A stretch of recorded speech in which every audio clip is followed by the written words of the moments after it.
ಮಾದರಿ ಹೊಸಳ್ಳಿ ಗ್ರಾಮಸ್ಥರು ಅಲ್ಲಿ ಅವ್ರ ಮಂಟಪಕ್ಕೆ ಅಲ್ಲಿ ಭಕ್ತರ ಮನೆ ಹೋಗಿ ದರ್ಶನ ಕೊಡ್ತಾರೆ.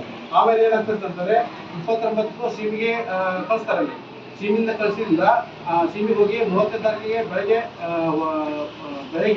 30 ತಾರೀಕಿಗೆ ಬೆಳಗ್ಗೆ ಇಲ್ಲಿ ಹಿರೇಕೊಪ್ಪ ದೇವಸ್ಥಾನಕ್ಕೆ ನಾವು ಬರಮಾಡ್ಕೊಳ್ತೀವಿ. ಬರುವಾಗ ಏನಪ್ಪಾ ಅಂತಂದ್ರೆ ಭಾಳ ನಾವು ಭಯಭಕ್ತಿಯಿಂದ ಬರಬೇಕಾಗ್ತದೆ.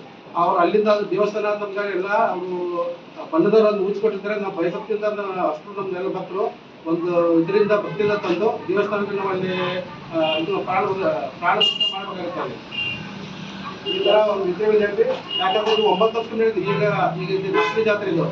ಈ ಜಾತ್ರೆ ಭಾಳ ವಿಶೇಷ ಆಗೈತಿ. ಹೆಂಗಂತಂದ್ರೆ ಈಗ ನಾವು ಹೇಳೋಕ್ಕಿಂತ ಬಂದಾಗ ನೋಡಿದ್ರೆ ನಮ್ಗೆ ಒಂಥರ ಇದು ಅನಿಸ್ತೈತಿ. ಊರು ತುಂಬ ಲೈಟಿಂಗ್ ಅಲಂಕಾರ, ಒಂದು ಊರ ತುಂಬ ಬ್ಯಾನರು, ಮುಂದೆ ಜನರಲ್ಲಿರುವಂಥ ಭಕ್ತಿ ಭಾವ.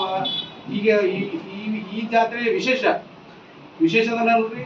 ಎಲ್ಲರೂ ಸಾಕಷ್ಟು ನಮ್ಗೆ ಅನುದಾನಿಗಳು ದೇವಿ ರೂಪದಲ್ಲಿ ಕೊಟ್ಟಿದಾರ. ನಾವು ಯಾವ ಒಂದು ಸಾವಲಿಕೆ ವಯಸ್ಸು ಕೊಡುವಂತ ಅವರು ದೇವಿ ಅವ್ರ ಮನಸ್ಸಲ್ಲಿ ಹೋಗಿ ನಮ್ಗೆಲ್ಲ ಕೊಟ್ಟಿದ್ದಾರೆ. ಆ ಪ್ರಕಾರ ನಾವೆಲ್ಲ ದಿವಸ ನಮ್ಮಲ್ಲಿ ಪ್ರಸಾದ ವ್ಯವಸ್ಥೆ ಐತಿ. ಮುಂಜಾನೆ ನಾಷ್ಟಾ, ಮಧ್ಯಾಹ್ನ ಊಟ, ಸಾಯಂಕಾಲ ಊಟ. ಈ ತರ ಎಲ್ಲ ಈ ಹೊಸಳ್ಳಿ ಆಯ್ತು, ಚಿಕ್ಕಪ್ಪ, ಬಾಗಲಕೊಪ್ಪ ಸುತ್ತಲಿನ ಗ್ರಾಮದಲ್ಲಿ ಬಂದು ನಮ್ಮ ದೇವಿ ದರ್ಶನ ತಗೊಂಡು ಅದ ದೇವಿಯಲ್ಲಿರುವಂತ ಒಂದು ನಾವು ಶಕ್ತಿಯನ್ನ ಆ ಶಕ್ತಿ ನಮಗೆ ಕೊಡ್ಲಿ ಅಂತ ಬೇಡ್ಕೊಂಡು ಜಾತ್ರೆ ನಾವು ಮುಗಿಸ್ತಿದ್ವಿ.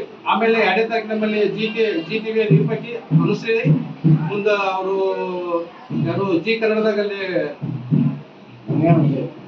ದುನಿಯಾ ವಿಜಯ ಇವರೆಲ್ಲ ಬರ್ತಾ ಇದ್ದಾರೆ. ನೀವು ಅವತ್ತು ನಾವು ಕಾರ್ಯಕ್ರಮ ದೊಡ್ಡ ಪ್ರಮಾಣ ಮಾಡ್ತಿದ್ದೀವಿ.